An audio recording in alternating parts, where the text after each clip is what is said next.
அனைவருக்கும் வணக்கம். இந்த வீடியோவில் பேன் தொல்லை எதனால் வருது, அது எப்படி இயற்கையான முறையில் சரி செய்யலாம் அப்படின்னு பார்க்கலாம். வீடியோக்குள்ளே போகிறதுக்கு முன்னாடி சேனலை சப்ஸ்கிரைப் பண்ணிக்கோங்க, பெல் ஐக்கானையும் கிளிக் பண்ணிக்கோங்க. வாங்க வீடியோக்குள்ளே போகலாம். பேன் தொல்லை எதனால் வருது அப்படின்னா, தலையோட தலையாக உரசுறது. ஸ்கூல் காலேஜிலலாம் பார்த்திங்க அப்படின்னா, நம்ம ஃப்ரெண்ட்ஸ் கூட பேசிகிட்டு இருக்கும்போது அவர்களோட தலையோட தலையாக உரசும்போது அப்படி தலைக்கு தலை பேன் பரவ ஆரம்பிக்கும். பொருட்களை பகிர்தல். நம்ம நம்மளோட பொருட்களை சீப்பு, ஹேர் பேண்ட், ஹேர் பின், டவல், தொப்பி, இந்த மாதிரி ஹெல்மெட், இந்த மாதிரியெல்லாம் பொருளை நம்ம பயன்படுத்துகிறோம் இல்லையா. நம்மளோட பொருட்களை இன்னொருத்தர் யூஸ் பண்ணும்போதோ, இல்லை இன்னொருத்தர் யூஸ் பண்ண பொருட்களை நம்ம யூஸ் பண்ணும்போதோ இந்த மாதிரி பேன் பரவ ஆரம்பிக்கும். இது பேனுக்கு மட்டும் இல்லாமல் பொடுகு, மற்ற அலர்ஜி, தலை சம்மந்தமான அலர்ஜி இதனாலே வரும்.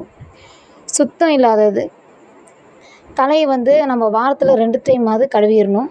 அப்படி கழுவாமல் நம்ம வீக்லி அப்படியே விட்டுட்டோம் அப்படின்னா அந்த வேர்வை படிஞ்சு அழுக்கா மாதிரி அந்த அழுக்குனால தலையில் பெயின் பிடிக்க ஆரம்பிக்கும்.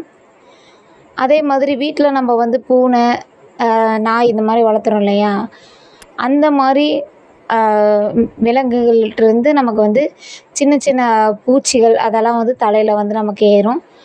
அதனாலேயே நமக்கு இந்த மாதிரி பிரச்சனைகள் ஏற்படுது. ஸோ இது எப்படி தவிர்க்கலாம் அப்படின்னா, ஃபஸ்ட்டு அதுக்கு நம்ம எடுத்துக்கக்கூடிய பொருள் வேப்பந்தழை.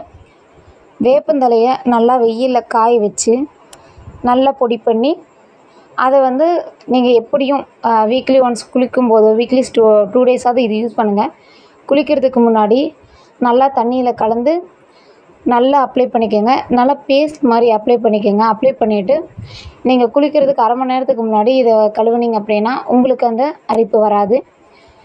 2வது ஸ்டெப் பார்த்திங்கன்னா, வேப்பந்தழை சுடுதண்ணியில் போட்டு நல்லா கொதிக்க வைங்க.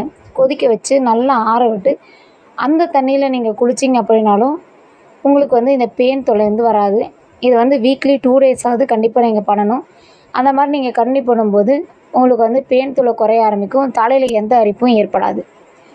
2வது ஸ்டெப் சாம்பிராணி. தலைக்கு சாம்பிராணி போடுறது ரொம்பவே நல்லது.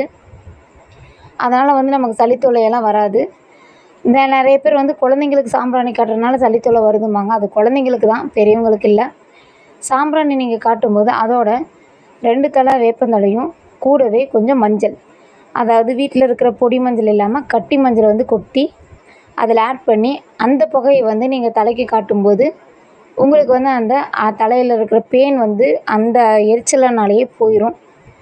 ஸோ இது ட்ரை பண்ணி பாருங்கள். புகையினால் உங்களுக்கு அந்த அரிப்பு இதனாலெல்லாம் பார்த்திங்க அப்படின்னா எந்த அலர்ஜி ஏற்படாது. நீங்கள் அதனால் பயப்பட தேவையில்லை. மஞ்சள் உங்களுக்கு நோய் எதிர்ப்பு சக்தி தான் கொடுக்கும். அதனால் பயப்படாதீங்க. 3வது ஸ்டெப் பார்த்திங்க அப்படின்னா, புகை காட்டி உங்களுக்கு அந்த பேன் அரிப்பு போகலை அப்படிங்கிற பட்சத்தில் குப்பைமேனி தழை எடுங்க. குப்பைமேனி தழையை ஒரு 4 தழை எடுத்துக்கோங்க. எடுத்துட்டியும் உங்களுக்கு எந்த பக்கம் அரிப்பு அதிகமாக இருக்குதோ அந்த பக்கம் மட்டும் அதோட சாறை 4 தழையும் நல்லா கொட்டி அதுலேருந்து சாறு வருது இல்லையா, அது லைட்டாக உங்களோட ஆள்காட்டி விரலை வச்சு ப்ரெஸ் பண்ணுங்கள். அப்படி ப்ரெஸ் பண்ணும்போது அந்த இடத்துல இருக்கிற அரிப்பு உங்களுக்கு குறையும். பேன் அந்த இடத்துல மறுபடியும் உங்களுக்கு கடிக்காது. 2வது ஸ்டெப் பார்த்திங்கன்னா, குப்பைமேனி தழையை நல்லா அரைச்சி பேஸ்ட் மாதிரி பண்ணி நீங்கள் தலைக்கு குளிக்கிறதுக்கு ஒரு 1/2 மணி நேரத்துக்கு முன்னாடி நல்லா பேக் மாதிரி போட்டுட்டு அதுக்கப்புறம் குளிச்சிங்கனாலும் உங்களுக்கு இந்த பேன் தொல்லை வராது. அடுத்தது பேன் சீப்பு. நீங்கள் மட்டும்தான் அதை யூஸ் பண்ணணும். பேன் சீப்பை நீங்கள் யூஸ் பண்ணுறதோ, உங்கள் குடும்பத்தில் வேறு யாரோ யூஸ் பண்ணதை நீங்கள் யூஸ் பண்ணுறதோ கூடாது.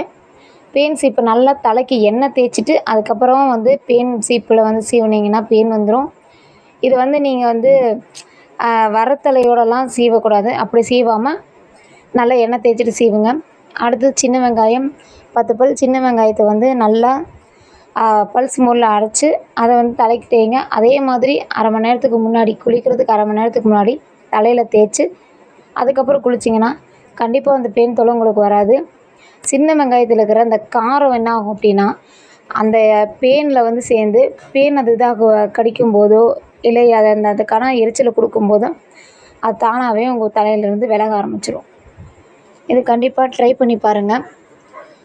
அடுத்து நம்ம என்ன பார்க்க போகிறோம் அப்படின்னா, வெங்காயத்தில் செரிமான சக்தி உங்களுக்கு அதிகமாக இருக்கிறதுனால வெங்காயம் வந்து உங்களுக்கு நல்ல அந்த ரத்த ஓட்டத்தை வந்து அதிகப்படுத்தும். அதனால் வந்து தலைவலி, தலையரிப்பு, தலை சம்மந்தமான பிரச்சனைகள் வந்து வராது. வெங்காயத்தை வந்து தலைக்கு போடும்போது முக்கியமான விஷயமா போட்டு ரொம்ப வந்து தேய்க்காதீங்க. தேய்ச்சிங்கன்னா அது என்ன ஆகும் அப்படின்னா உங்களுக்கு வந்து அதில் ஒரு எரிச்சலை ஏற்படுத்தும். ஸோ அந்த மாதிரிலாம் பண்ணாதீங்க. அடுத்த ஸ்டெப் பார்த்தீங்கன்னா வேப்பெண்ணெய். வேப்பெண்ணெய் வந்து நீங்கள் தலைக்கு போடும்போது இப்போ ஒர்க் ஹவர்ஸில் இருக்கீங்க, ஒர்க் டைமில் இருக்கீங்க அப்படின்னா நீங்கள் எந்த இடத்த வந்து உங்களுக்கு அரிப்பு அதிகமாக ஏற்படுது, பெயின் தொல்லை அதிகமாக இருக்கிற மாதிரி இருக்குதோ அந்த இடத்த மட்டும் லைட்டாக ஒரு சின்ன ட்ராப் மாதிரி வச்சுக்கோங்க. லீவு நாளில் நீங்கள் வீட்டில் இருக்கும்போது வேப்பெண்ணெய் கூட தேங்காய் எண்ணெயும் சேர்த்து ஒரு 2 ஹவர்ஸ்க்கு அப்படியே விட்டுருங்க. அடுத்த நாள் வந்து நீங்கள் குளிக்கும்போது அந்த வேப்ப எண்ணெயோட அந்த கசப்புனாலேயே வந்து பெயின் வந்து வராது. இதை கண்டிப்பாக ட்ரை பண்ணி பாருங்கள். அதே மாதிரி வேப்பெண்ணெய் கூட நீங்கள் வெறும் வேப்பந்தழை சாறு சேர்த்து கூட நீங்கள் தலைக்கு அப்ளை பண்ணலாம். எதை அப்ளை பண்ணாலுமே உங்களுக்கு வந்து அந்த கசப்பு தன்மை காரணமாக உங்களுக்கு பெயின் தொல்லையிலிருந்து முழுமையாக விடுதலை கிடைக்கும். வீக்லி 2 டேஸ் அல்லது மந்த்லி 4 அல்லது 5, 6 டேஸ்க்கு இதை ட்ரை பண்ணி பாருங்கள். இந்த ஸ்டெப் பற்றி கமெண்ட் பாக்ஸில் கமெண்ட் பண்ணுங்கள். நன்றி.